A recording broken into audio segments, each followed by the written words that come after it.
Quero apresentar aqui ele que é pastor, teólogo, conferencista. Ele fala que ele é um contador da Bíblia. E para nós é sempre uma alegria e honra poder conhecer grandes homens de Deus que têm feito a diferença nesse tempo. Um tempo onde as más conversações têm corrompido os bons costumes.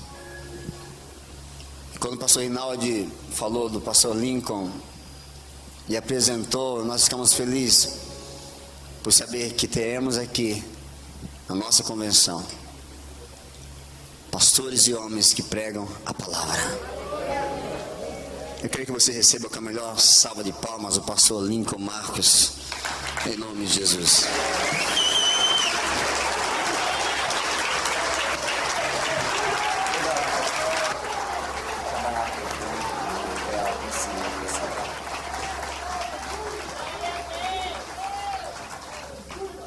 Aleluia, aleluia. Graça e paz, queridos. Bom dia. Tome um assento, por gentileza.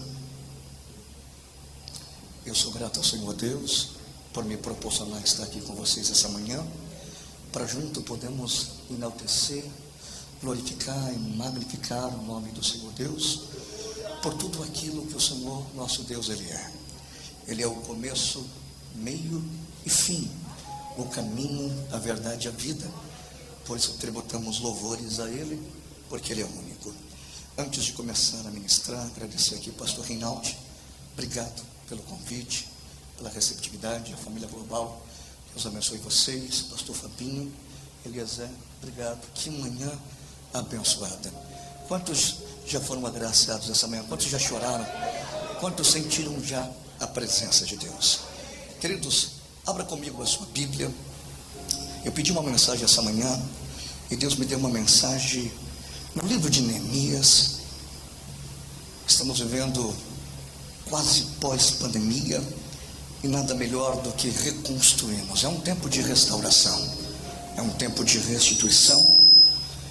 Eu quero convidar você a abrir a sua Bíblia, livro de Neemias, capítulo 2, versículo de número 17 e versículo de número 18. Diz assim: então lhe disse: vede vós a miséria em que estamos. Jerusalém está assolada e as suas portas têm sido queimadas a fogo. Vinde comigo e reedifiquemos o muro de Jerusalém, e não sejamos mais o opróbrio. Então declarei como a mão do meu Deus me fora favorável, como também as palavras que o rei havia me dito. Então disseram: levantemo-nos e edifiquemos, e esforçar as suas mãos para o bem. Amém, queridos? Esta manhã Deus me deu uma mensagem de restauração, de restituição, renovação. Quantos precisam de uma restauração aqui esta manhã? Quantos desejam uma renovação e quantos acreditam num tempo de restituição? Em dias difíceis, obscuros, em um cenário tão trágico em que vivemos, quando procuro na Bíblia algo para me impulsionar, para me empolgar e me inspirar em um tempo que as coisas podem não só mudar, mas melhorar muito mais, eu encontro Neemias. Para podermos entender esse livro, não só histórico, mas uma mensagem incrível, a gente vai fazer uma pequena viagem pela Bíblia. E de fato vamos sair daqui transformados e abençoados pela pregação da palavra. Eu começo nessa manhã a história com Josué. Josué, ele caminha para vencer e se torna um grande general. Em 6 anos ele consegue conquistar 6 países, 31 reinos, e toda essa estrutura de grandeza vai dar fôlego a Israel em períodos de flagelos, em períodos de crise, em períodos de dificuldade. Esse Israel vai estar seguro. É bem verdade que os anos vão passando e os anos que vêm não são tão fáceis. Entramos em um período dificultoso no tempo dos juízes, onde as pessoas estavam vivendo um período quase sem equilíbrio emocional. Deus, para manter o seu povo no caminho certo e direcioná-los, Deus então levanta juízes como Eudes, Sangar, Jefté, Elon, Abidom, Baraque, Débora, Gideão, Eli e Samuel. Ao passar o período dos 350 anos, as pessoas acreditam em um tempo melhor, em um mundo melhor, em um país melhor. A ideia é que um rei daquele tempo fazia toda a sistemática funcionar. Então eles queriam um modelo e acreditavam que um rei poderia resolver aquilo que eles queriam.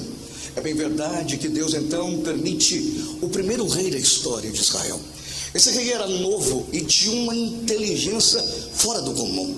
Saul, quando começa a governar, ele cria, ele levanta, ele é novo. Dentro dele tem um segredo, algo que está para aflorar, mas a idade vai chegando e então o que está fora e o que está dentro vem para fora.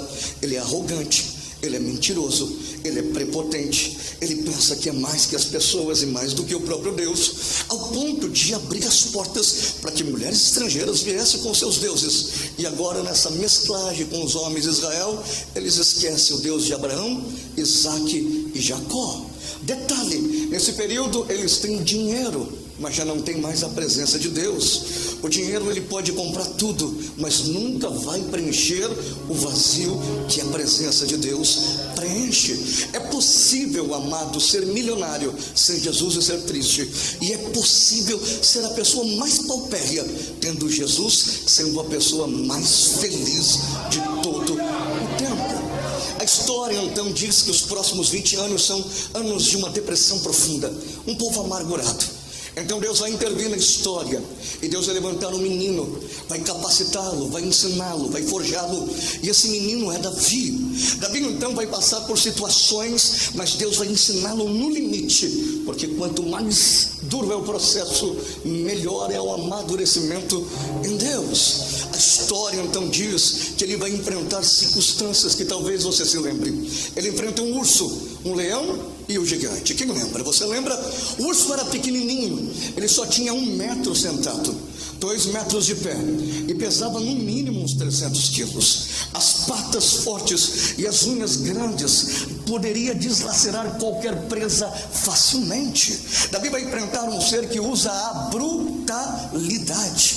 Entenda, olha só a situação. Davi pode ser despedaçado, mas Deus o inspira que se ele pegar os pequenos segredos, os pequenos detalhes, ele pode ter grandes resultados. Quando o urso ataca, ele se esquiva e observa que o urso respira fundo.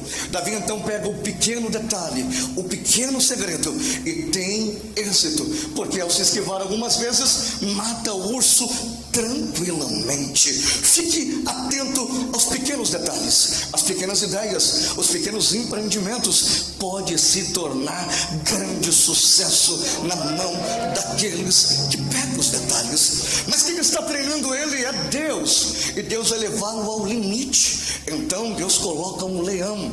O leão ele é antagônico, ele pesa 250 quilos e é tão ligeiro que quando a presa pensa em fugir, já foi devorada. Se Davi o enfrenta, morre.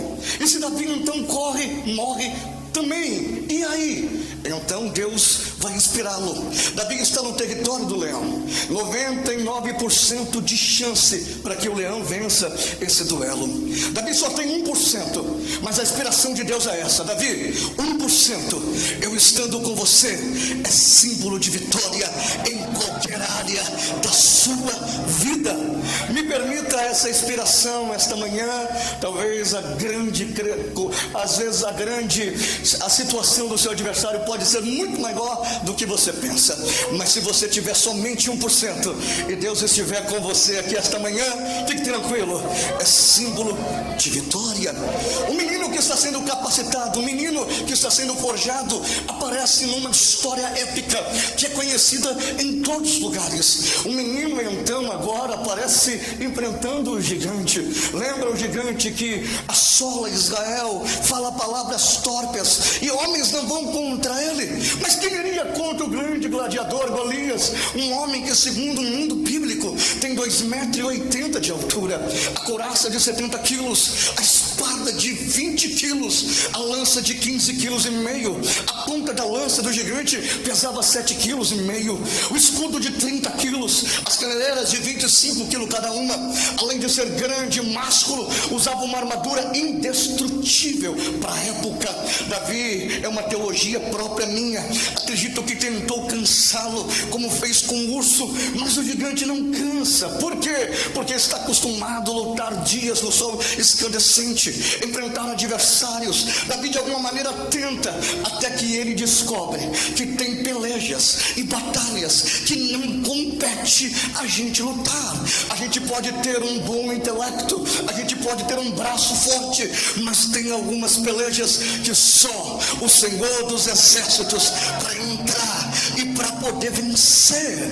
Esta manhã eu tenho certeza que você vai vencer algumas pelejas ainda esse ano, pela intelectualidade, pelo poder da inteligência. Sei que alguns vão vencer pelo potencial da força, da garra, da fibra, mas eu tenho certeza que algumas você vai vencer em Deus, porque Deus vai vencer por você, porque há pelejas que só esse Deus vence. Quando Davi então mata o gigante, ele derruba ele com uma pedra, mas arranca a cabeça dele com a própria espada do gigante. Ao entrar então na cidade, as mocinhas do tempo antigo são iguais dos Estados Unidos da América, onde eu resido, igual aqui no Brasil. Elas gritam assim: ei, Saul, você mata só milhares. Então fazia um coraçãozinho e gritava: o nosso Davi mata 10 milhares. Davi é vocacionado, é aplaudido, e parece que um período de fama quer o cercar. Deus, para não perdê-lo, sabe o que Deus faz? Deus vai intervir. A fama, na maioria das vezes, leva o homem ao buraco e não tem uma cordinha para tirá-lo. Às vezes leva ele a uma estrada gigante que não tem retorno. Então na Bíblia você vai ver Deus trabalhar com reconhecimento de ministério, de famílias e de pessoas, porque Deus só reconhece as pessoas que já reconheceram Ele como ser supremo da sua vida. Davi então vai sumir por 13 anos, pastor Rinaldi. E nesses 13 anos, aonde está Davi? Fugindo do sogro, escondido em cavernas? Não só isso. Deixa eu te ensinar uma coisa: Deus usa homens, mas quanto mais estudarem sempre por Deus, serão colocados nas melhores posições que o Senhor assim deseja. Davi vai fazer faculdade. A primeira faculdade que Davi faz é de letra. Se desse alguns papiros e uma pena de ganso, ele ia escrever mais 100 salmos. Davi vai fazer faculdade de música, Eliezer. É ele que constrói instrumentos de música, cria notas musicais e diz para o Senhor só o melhor louvor. Davi vai fazer faculdade de engenharia, vai se tornar um grande construtor. Davi vai fazer faculdade teológica, porque aos 30 anos vai exercer o ofício sacerdotal. Todos lembram do menino que era simples e cuidava das piores ovelhas, as das malhadas, mas o menino acreditou na promessa, evoluiu, cresceu, se estruturou. Aos 30 anos se cumpre então o propósito de Deus. Ele se assenta sobre o trono, é um rei mestrado, magistrado e com um conhecimento incrível, mas ele é diferente de Saul por muitas coisas. O que faz ele ser o segundo coração de Deus? Davi é simples, Davi é grato e Davi é adorador. Davi entende que simplicidade não tem nada a ver se está com as ovelhas ou se está no palácio. Simplicidade é servir as pessoas com excelência e servir a Deus com excelência. Se você não consegue servir pessoas, nunca vai conseguir servir a Deus. Davi é grato e ele sabe que a gratidão mantém as portas dos céus abertas. E Davi é adorador, é na guerra vencendo, é conquistando cidade, é no luto do filho, é na perseguição do outro. Davi sempre está adorando. Se você for simples, se você for grato e se você for adorador, eu tenho certeza, a sua vida será extraordinariamente de sucesso. Davi é tão grato que ele quer dar algo a Deus. Ele conquista uma cidade por nome chamada Jerusalém. Essa cidade estava cercada num profundo vale, era cercado pelas montanhas e era um lugar que não dava para o seu povo se estabelecer. Por quê? Porque Jerusalém não tinha água, não tinha estrada. O povo de Deus trabalhava na área agrícola peculiar, dos gados, na plantação. Sem água não tem como. Mas Deus usa as nossas ferramentas. Davi não se preparou como um engenheiro, construiu túneis subterrâneos. A água está além das montanhas. Ele traz e cria grandes cisternas em Jerusalém. E aonde não havia água, tem água. Como engenheiro vai construir estradas, coligando grandes capitais e trazendo então forasteiros e turistas de todos os lugares. A cidade que não tinha água agora está em desenvolvimento. Ela tem abundância, exporta agora, e a graça de Deus vai tomando, se tornando então uma grande cidade. A ideologia do capitalismo o toma, então eles começam a viver uma vida farta e abundante. Mas não havia um exército tão grande, eram milhares de quilômetros de montanhas, e não dava para guardar a entrada e a saída. Todos estão preocupados, porque os valentes de Davi não dariam conta.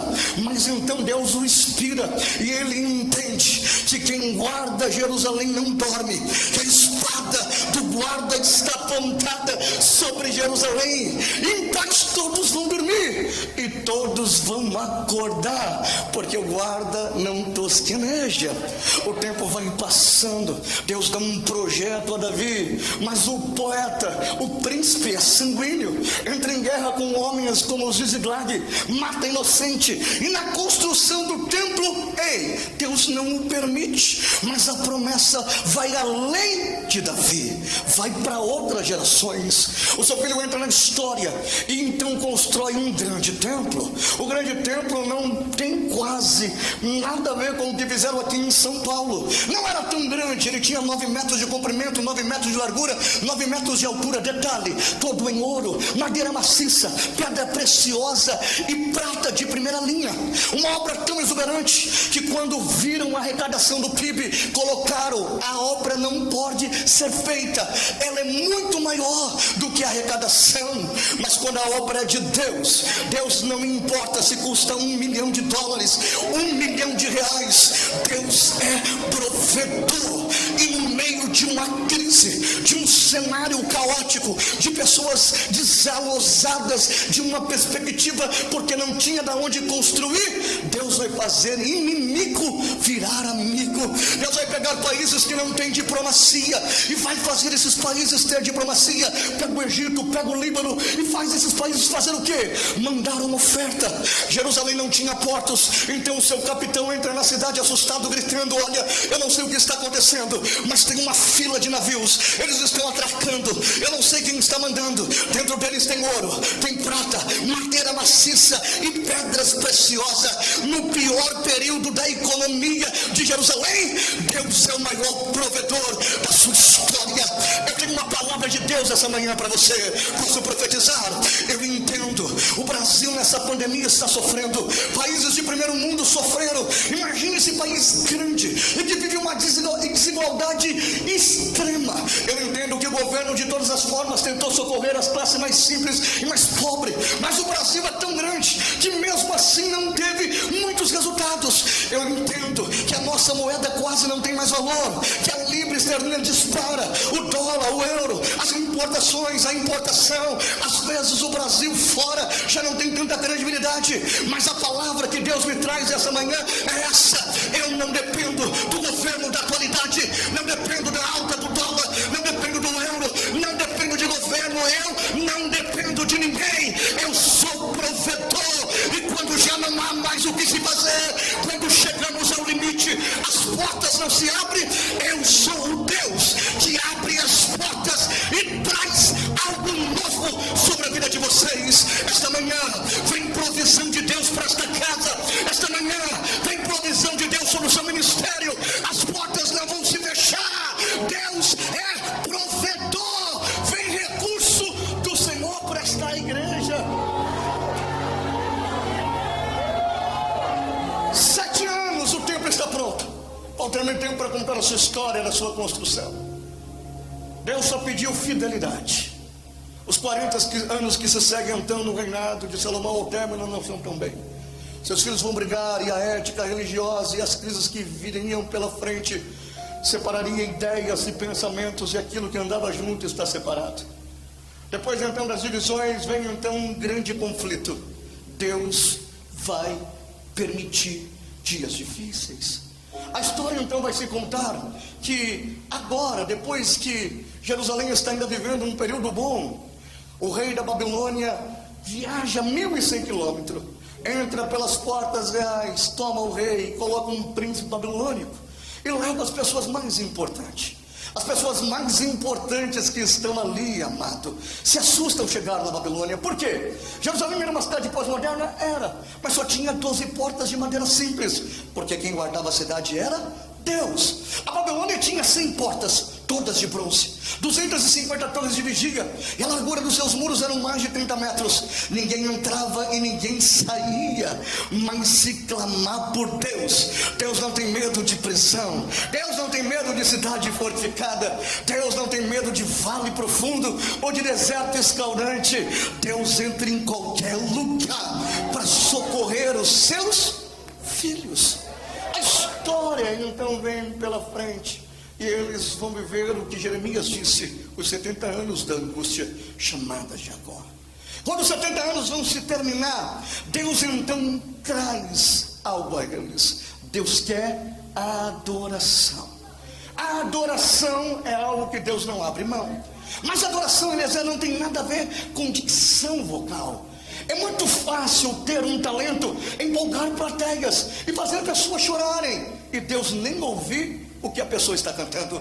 E às vezes a pessoa é rouca, desafinada, e Deus para ouvir o seu louvor, porque a adoração não tem nada a ver com talento. O povo está adorando para baixo, e Deus não recebe qualquer tipo de louvor. Deus diz: só receba um louvor. Eles começam a adorar para frente, e a Babilônia tem mais de 25 mil deuses, e Deus não recebe esse louvor. Deus só recebe um louvor, falando para eles o que é cantado para o alto, porque se o louvor subir, eu trago resposta.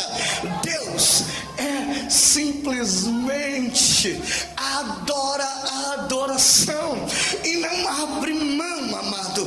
Quando a adoração sobe, vem resposta, vem milagre. Deus começa a mudar tudo. Então gritam dizendo: bendito é o nome do Senhor Deus. Quando a adoração sobe, Deus traz resposta. Me permita te ensinar. A adoração muda tudo. As pessoas às vezes dizem: pastor, a mensagem não está muito boa, o pregador não é muito bom, o pastor não é muito bom. Sabe por que a gente tem a liturgia, amado, de pregar só depois do louvor? Porque Deus só dá na palavra o que recebe antes do louvor. Se no louvor você entrega pouco, na palavra Ele entrega pouco. Se no louvor você está fechado, Ele na palavra não te entrega muita coisa. Aí você diz: pastor, Deus não é um Deus inteligente, e como eu adoro a Ele? Aí Deus faz assim: traz o Eliezer aqui. Ele vem e começa a ministrar. Você viu que no primeiro louvor você nem conseguiu cantar direito, preocupado com o dia, com as contas e tantos problemas familiares e da igreja. No segundo você esqueceu tudo. No terceiro você nem lembrava o que era. No quarto você estava chorando. O louvor, ele te ajudou a pegar o seu louvor e entregou a Deus. Aí quando Deus recebe, não tem para ninguém. Posso profetizar: experimente o pior dia da sua vida. Experimente o dia que você foi traído por aquele que jurou amor eterno. Experimente o dia que você conheceu a doença, a falência. Experimente o dia que você conheceu o abandono, o luto. Experimente o dia que doutores como eu não descobriram o trauma da sua alma. Psicanalistas, psicólogos não descobriram os seus traumas, e os psiquiatras com as taxas pretas não diminuíram a ansiedade, e você acha que o caminho é morrer. Experimente o pior dia, entrar na casa de Deus e fazer o melhor louvor da sua vida, porque enquanto você louva, Deus entra em cena, vai até a sua casa, muda toda a história, porque Deus se move pela adoração. A adoração traz a ação de Deus. Então na hora do louvor, faz o melhor que você puder, porque na hora da palavra Ele te alcança, Ele te cura, Ele faz estremecer a sua vida. A palavra de Deus veio através de Ciro. Ciro então entra para vencer o potentado babilônico, e ao vencer ele então chama todos daquelas etnias. Ele entrega as riquezas que era de Jerusalém ao povo de Deus. Havia um pergaminho com uma palavra, Está registrado em Isaías 43, 44 e 45, que é a resposta do Senhor essa manhã para você. Para começar, ele diz: se passares pelo fogo, o fogo não vai te queimar, nem a chama vai arder em ti.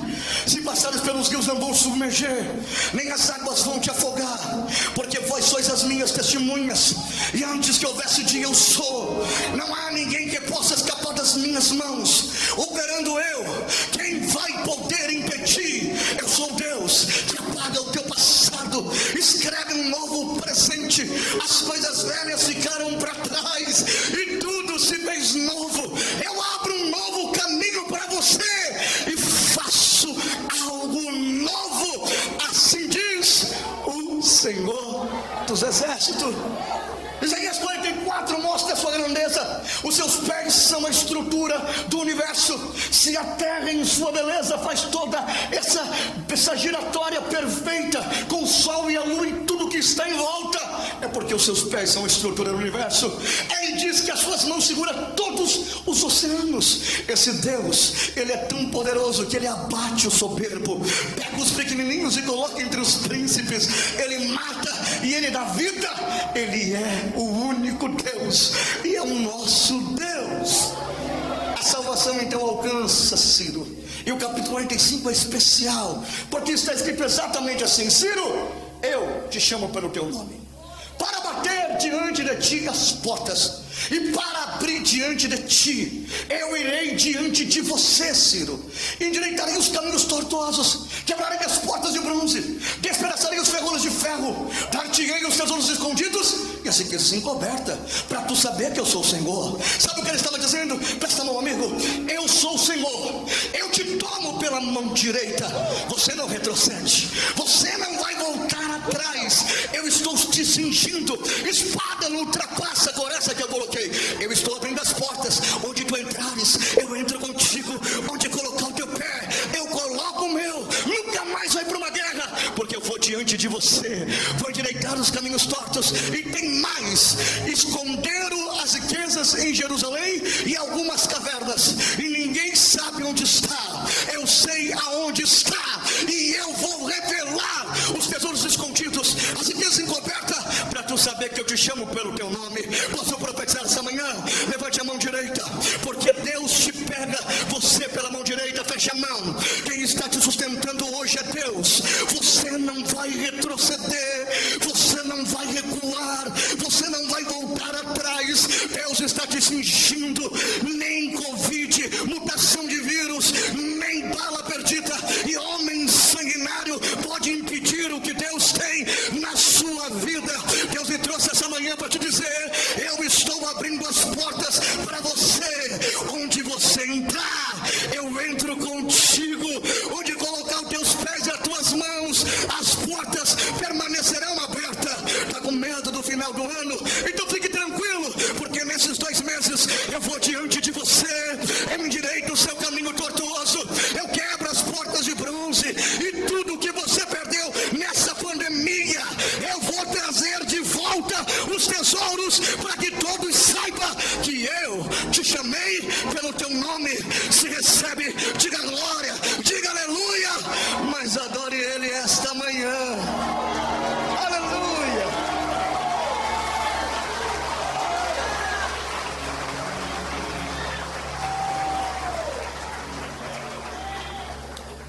O povo sai dali, e Deus então vai permitindo um tempo novo. Zorobabel começa a reconstruir a cidade. Deus levanta peritos como Esdras. Deus levanta 2 profetas pós-exílio para poder profetizar. Intimidade, gritava, não é por força nem por violência, mas é pelo Espírito do Senhor. Zacarias motiva e empolga o povo. Mas tinha um velhinho com 90 anos de idade, e ele vai profetizar. Só profetiza 3 meses e depois falece. Mas a profecia do velhinho é tão profunda que ele diz assim: olha, tudo que há na terra e no céu pertence a Deus. Dele é o ouro, dele é a prata, e a glória da segunda casa vai ser maior do que a primeira. Ageu profetiza. Vem um tempo até chegarmos em Malaquias. Malaquias então dá um grande segredo para os dias de hoje. Você que tem uma vida financeira abundante, pode investir em criptomoedas, Ibovespa, Tesouro do Governo e tantos outros segmentos que podemos fazer a nossa renda dobrar. Mas se que você quer ser próspero de verdade, faça um maior contrato com Deus. Seja fiel no altar, porque o reino não está de greve. A moeda no céu não perde o valor. E a Bíblia diz que no momento que você pode fazer um desafio, que a janela se abre e Deus manda a bênção sobre a sua vida. Continue fazendo os seus investimentos aqui, porque o altar não toma, o altar sempre acrescenta sobre a sua vida. Depois de muitos anos da história, eu chego no texto que eu li com vocês. Todos conhecem a história de Neemias, então eu vou lhe contar rapidamente o que você não conhece. Neemias está em Suzã. De Suzã a Jerusalém eram 1.600 quilômetros. São 6 meses de viagem. Depois que o rei permite ele ir reconstruir os muros e as portas da cidade dos pais, ao chegar na cidade, ele dá uma verificada, e ao rodar ele chega para o povo e diz que restauraria aquela cidade em 52 dias. As pessoas, quando ouvem aquilo, não dão muita credibilidade. Havia passado mais de 100 anos da história, e agora um camarada diz que o que não fizer em 100 anos, ele vai fazer em 52 dias. Você acredita nisso? Uma obra que não é feita em muitos anos, ser feita em poucos dias. Então eu vou além, vim profetizar aqui esta manhã. Você não tem 100 anos, então desde o dia que você nasceu até o dia de hoje, você nunca viveu na sua vida o que vai viver a partir de amanhã, nos próximos 52 dias, porque os 52 dias que virão pela sua vida daqui para frente são os melhores dias da sua história.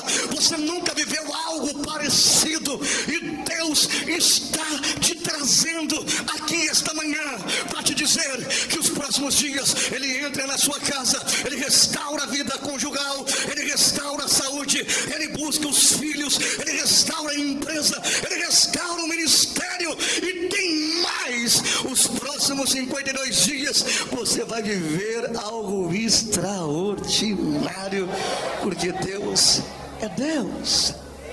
Neemias vai restaurar os muros e as portas. Ele começa a restaurar as portas, e uma porta que ele restaura eu gosto muito, e quero que seja bênção essa manhã para você. Ele restaura uma porta chamada Porta do Cavalo. Ao restaurar a porta do cavalo, era a porta que os soldados iam para a guerra. Enquanto a porta de Miquifade, os soldados guardavam a cidade para dentro, a porta do cavalo, os soldados iam para a guerra, e muitos deles às vezes não voltavam, davam a vida pela pátria. Essa porta, quando se abria, todo o exército saía. Então eles diziam uma palavra: Adonai Tsavaot, o Senhor dos exércitos, o Deus da batalha, o Deus da guerra, o Deus do combate, o Deus da peleja, o Deus que não perde, o Deus invencível, o Deus grande, o Deus poderoso, o Deus que não perde para ninguém. Você crê nesse Deus? Esse Deus, amado, ele é revelado mais de 300 vezes no Antigo Testamento. No Novo Testamento essa palavra só aparece 2 vezes. Aparece predominantemente no livro de Ageu 14 vezes, Malaquias 54 vezes, e Zacarias 53 vezes. E a história vai dizer que desde o livro de Gênesis ao livro de Juízes, Deus nunca havia se manifestado com esse nome. A primeira vez que aparece está registrado no livro de 1 Samuel, no 1º capítulo, versículo 3. Eucana abre a boca e Deus se revela: eu sou Adonai Tsavaot, eu sou o Senhor dos exércitos, eu sou o Senhor da batalha, eu sou o Senhor da guerra, o Deus que não perde. Ei, nessa pandemia desenvolvemos fantasmas da própria mente, criamos medo, saímos de casa atemorizados, a gente às vezes não se empolga mais com a vida, algumas pessoas ainda estão trancadas, e a geração que vem pela frente é uma geração doente. Mas Deus diz para a sua vida hoje: quem vai na sua frente sou eu. Posso profetizar? Eu profetizo desde menino, só que eu só sei profetizar através da palavra.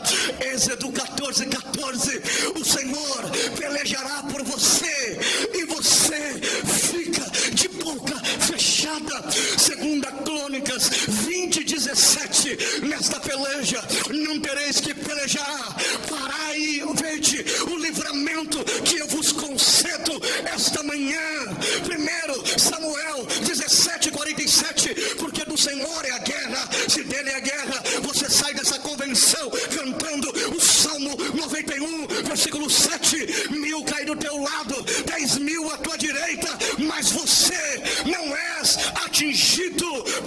Coríntios 21:31, o cavalo se prepara para o dia da batalha, mas do teu Senhor vem a vitória.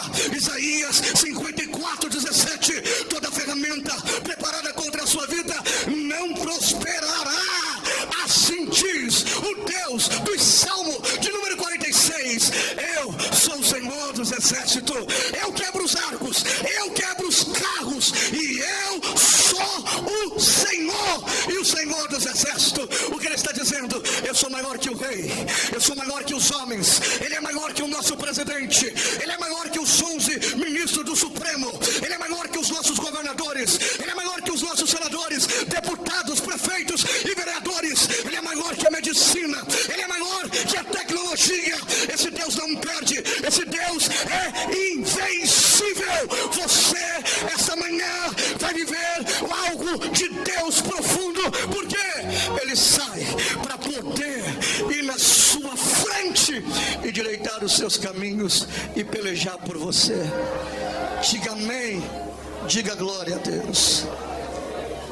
Caminhando para o fim da minha mensagem, Neemias restaura uma porta que Deus vai restaurar nessa convenção e vai restaurar no Brasil. Ele restaura uma porta chamada Porta do Peixe. A Porta do Peixe era onde passavam as melhores mercadorias. Essas portas recebiam o que vinha de melhor do mar. Um artesão fez 2 peixinhos, e a igreja de Atos adotou como essa porta e simbolizou ela como a porta da salvação. Afirmo a vocês, nunca na história do mundo houve tanta salvação como haverá daqui para frente. O tempo está difícil, mas aqui ninguém mais vai pescar de varinha. Aqui a gente vai lançar a rede. Um dia Jesus aparece, pastor Reinaldo, e diz para Pedro: Pedro, lança a rede. Pedro não tinha pegado nada, ele diz: vou lançar sobre a sua. Ele lança.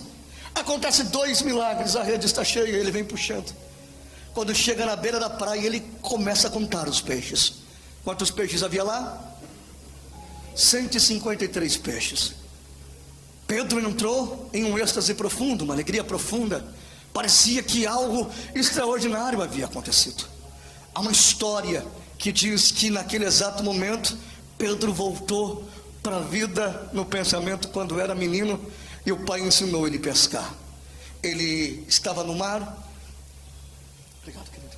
Ele estava no mar e no meio dos anos descobriu, fez uma própria tese, que na região que ele pescava não tinha 152 espécies de peixes, nem 154, havia 153. A história então, amados, conta que todas as vezes que ele ia pescar e voltava, tinha uma multidão esperando ele, para ver se ele havia conseguido as espécies. Chegava a 30, 40, 20, mas nunca conseguiu cumprir a sua tese. Jesus escolheu porque ele era um bom pescador. Jesus escolheu porque ele era o melhor. E Jesus escolhe o melhor. Ainda que a gente olhe para a pessoa e não veja nada, Jesus sempre vê em ti as coisas melhores possível. Pedro então passou toda a sua vida como pescador, contador de história. Ele nunca conseguiu cumprir aquela tese. Jesus, amado, ele é conhecido como o pescador da Galileia. E quando ele manda lançar a rede, Jesus pesca sem colocar a mão. Quando ele lança a rede e traz e conta, a história então diz que Jesus coloca as 153 espécies de peixe ali. Ele está estarrizado, atônito, estupefato. E Jesus estava querendo dizer para ele: nunca mais vai acontecer isso. Você não vai pescar mais peixes assim. Eu cumpri a tese, eu te dei, mas a partir de hoje você é pescador de homens. Você vai ganhar homens, vai sair daqui para vivenciar algo extraordinário. Primeiro sermão, quase 3.000 almas. O segundo sermão, quase 5.000 almas. Pedro não para de crescer e a igreja cresce muito. Esta manhã Deus me trouxe aqui para dizer que Ele está abrindo a porta da salvação, a porta do peixe. Você que dirige uma igreja, você que está aqui, esta igreja vai viver algo que nunca viveu em sua história, porque é tempo de pescarmos com rede. Há milhares de pessoas pessoas que estão vivendo no homossexualismo, no lesbianismo, há milhares de pessoas que estão vivendo na dependência química, há milhares de pessoas que estão vivendo na prostituição, há milhares de pessoas que estão morrendo e com medo que essa pandemia causou. E Deus me trouxe aqui para te dizer: eu estou levantando um tempo de salvação. Ei, a salvação vai chegar na tua casa, a salvação vai chegar no teu lar, a salvação vai chegar no lar da sua família.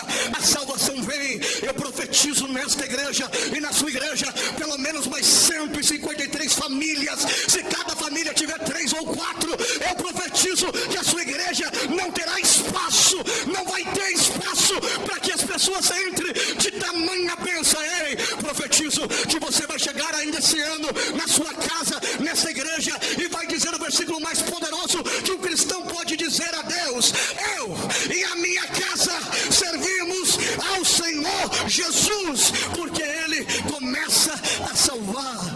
Eu declaro esta manhã salvação em São Paulo, eu declaro esta manhã salvação no nosso Brasil, eu declaro esta manhã que voltemos aos princípios. A alma tem muito valor e é tempo da gente saquear esse mundo e trazer essas vidas para o altar de Deus. Recebe essa manhã, recebe uma rede para buscar os maiores peixes. Vem de tudo, vem quem pode, quem não pode, vem intelectual, vem analfabeta, negros, brancos, vem pessoas que têm dinheiro, pessoas que não têm dinheiro. Ei, a sua vida vai alcançar o máximo de pessoas possíveis. Se você não partiu nessa pandemia, é porque Ele tem um propósito, e o maior propósito é salvar pessoas através da sua vida. Então essa manhã, receba graça, receba renovação, receba fôlego, se empolgue, seja impulsionado pelo poder da renovação da palavra de Deus. Aleluia!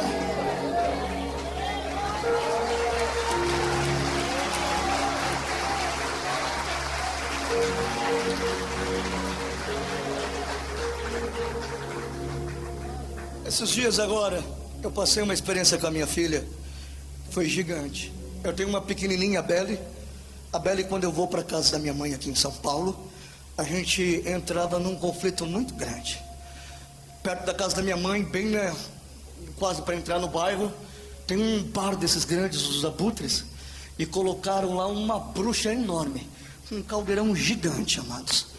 Todas as vezes que eu ia entrar, a Belle acorda e grita para sair da cadeirinha, e não quer de jeito nenhum ficar na cadeirinha. Então grita, eu tenho que soltar, ela se esconde, diz: corre, acelera papai, porque ela vai me pegar.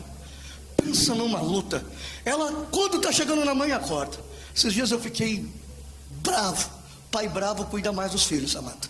Aí eu olhei para ela e falei: você não acredita no seu pai? Ela disse: acredito papai. Eu falei: a gente vai descer do carro, eu vou passar com você pela bruxa, e a bruxa não vai te pegar. Ela falou: eu não vou não papai, vou ficar aqui na cadeirinha. Eu disse: não, papai vai mostrar que ele te protege. Ela disse: mas eu estou com muito medo papai. Eu disse: não tem medo não, papai cuida de você. Ela disse: e o que eu faço? Falei: desce. Mas eu não quero ver ela. Fecha os olhos. Peguei na mãozinha dela e a gente foi andando. Pastor Rinaldi: papai, ela vai me pegar? Disse: não vai não, papai está com você, vem cá. Abracei, a gente foi conversando. Depois de alguns minutos eu parei, e ela com o olhinho fechado, quase tremendo. Ela abriu o olho, olhou, falou: uau, a bruxa não me pegou papai, você é meu herói. Me abraçou, me beijou. Me senti amado, mostrando que o pai não é só provedor, o pai é protetor. Então abracei ela com força e fui para casa. Esses dias passamos, ela gritou: ei bruxa, você não me pega mais não, meu pai é mais forte que você. Agora eu estava orando essa semana, tanta luta, tanta dificuldade, tantas coisas. Parece que quando você vai subindo outros níveis, as lutas são maiores, amado. Eu estava chorando e orando, eu disse: Deus, e agora? Ele disse: lembra a experiência que eu dei para sua filha esses dias? Eu disse: sei. Ele disse: segura na minha mão, fecha os olhos. Eu não sou só seu provedor não, eu sou seu protetor. Eu te protejo, eu te guardo, eu te ajudo. Ei pastores, eu tenho uma palavra para você. Eu sei que eu estou ministrando para pastores, e me deu Deus esta palavra para esta manhã. Eu sei que a gente ama ganhar alma, eu sei que a gente ama a igreja, a gente vive pela igreja. Eu já preguei em mais de 25 países, eu já fiz mais pela igreja do que a igreja fez por mim. Eu amo a igreja, eu amo o povo, e às vezes a gente não sabe de onde que vem esse amor, porque a gente não desiste. Mas tem hora que a gente está tão machucado, que a gente não tem mais força para nada. Deus diz para você: ei, essa manhã eu estou te protegendo. Eu não sou só o provedor da sua vida, eu sou o seu protetor. Então, se você quer receber uma graça de nova de Deus, se coloque de pé, por gentileza. Fique de pé, enquanto meu amigo vai adorar a Deus com um cântico maravilhoso. Você vai fazer o melhor louvor que você fez. Lembra, dê o melhor louvor, porque a próxima mensagem vai alcançar o seu coração de uma forma abundante. Aleluia.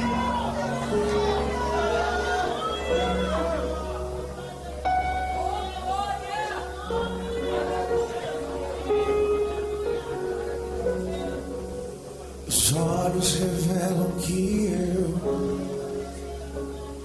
nada posso esconder, que eu não sou nada assim. É uma manhã de restauração. Óbvio, Senhor, Aleluia. Oh, tudo sabes de mim. Quando sondas o meu coração, sei que tudo podes ver bem dentro de mim. isso, chora mesmo. Leva minha vida. Fala com ele. Fecha os olhos. Ouça ele dizendo para você: eu te protejo. Buscando me sondas, nada posso ocultar. Sei que a tua fidelidade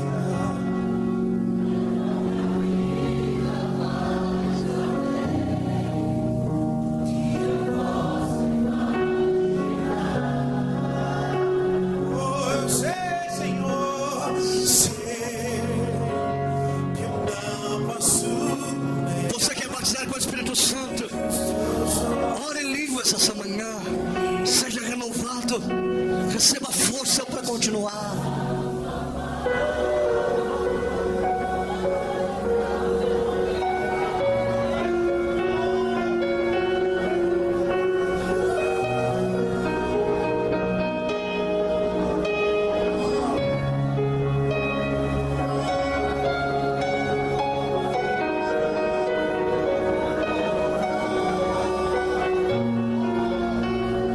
Receba cura esta manhã. Receba renovação. Seus sonhos sejam restaurados. Há muito para se viver.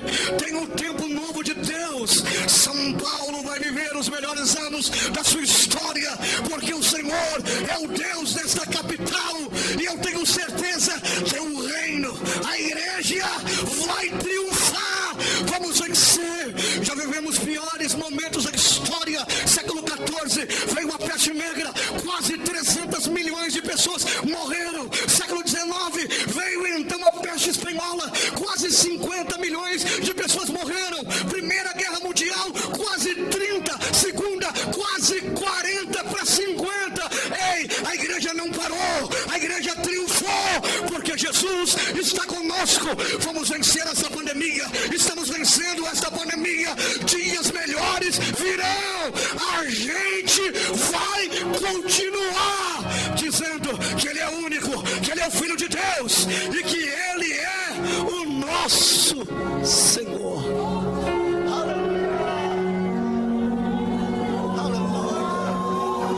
Aleluia. Aleluia. Senhor, muito obrigado, Senhor, por esta manhã. Senhor, abençoe a família global. E que a família, Senhor, quadrangular, Senhor, global, possa alcançar todas as cidades desse Brasil. Todos os estados possam ser alcançados. Onde precisar de uma igreja, Senhor, onde precisar de alguém para ser cuidado, de uma aliança, de pastor para cuidar de pastor, de um ministério como esse que ama cuidar de vidas, Senhor, leve essa igreja, coloque, traz teu reino, e que esse ano, o próximo ano, seja um ano, Senhor, que eles possam voar diante da sua grandeza. Amém.